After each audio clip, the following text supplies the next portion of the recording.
রামনবমীর আগে অযোধ্যায় পায়ে হেঁটে যাত্রা শুরু করলেন মালদার দুই যুবক।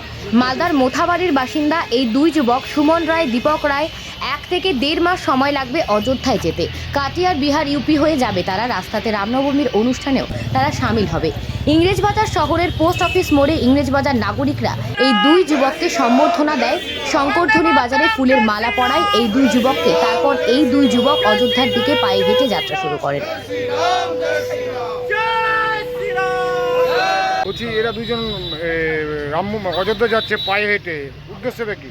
উদ্দেশ্য হচ্ছে প্রায় 500 বছর পরে অযোধ্যার শ্রী রাম জন্মভূমিতে আমরা রাম মন্দির নির্মাণ করতে পেরেছি।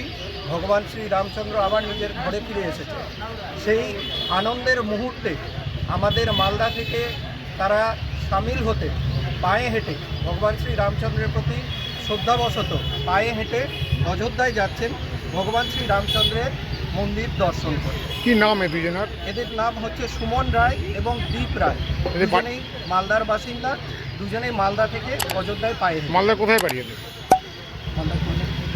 মালদার হচ্ছে মোথাবাড়িতে এনাদের দুজনে বাড়ি। কতদিন সময় লাগবে যেতে? মোটামুটি 1 থেকে 1.5 মাস পুরো সময় লাগবে।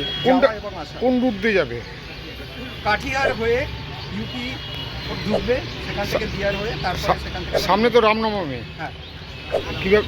রামনবমীতে রাস্তাতেই থাকবে। সেইখানে ওনাদের পার্শ্ববর্তী যে র্যালি পড়বে, যে জায়গা পড়বে, সেখানে যে রামনবমীর উদযাপন হবে সেখানে তারা অংশগ্রহণ করবে।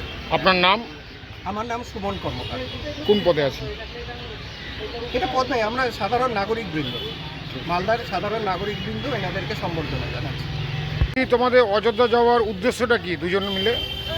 উদ্দেশ্য বলতে কি, আমাদের যাওয়ার কথা ছিল জানুয়ারির 22 তারিখে। তো আমাদের মার্চের 22 তারিখে আমরা পুজো করি রামের 12 ফিটের মূর্তি তুলে। এই ব্যস্ত থাকার কারণে যাওয়া হয়নি বলেই আমাদের যাওয়ার প্রস্তুতি নিয়েছি আমরা। কিভাবে প্ল্যানিং যাওয়া?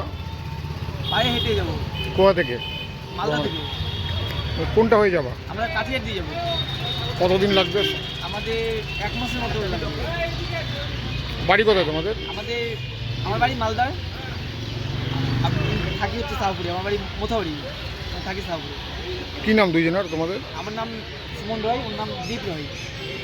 সামনে তো রামনবমী, রাস্তায় হবে রামনবমী। আর ভোটের ব্যাপারে কি বলবো? সামনে তো ভোট আছে। আগে রাম, আগে হিন্দু, তারপরে কোনো ভোট। আর আমরা চাই যে কিছু সেকুলার হিন্দু, ঠিক আছে, তাদের যাতে ঘুমটা ভাঙে।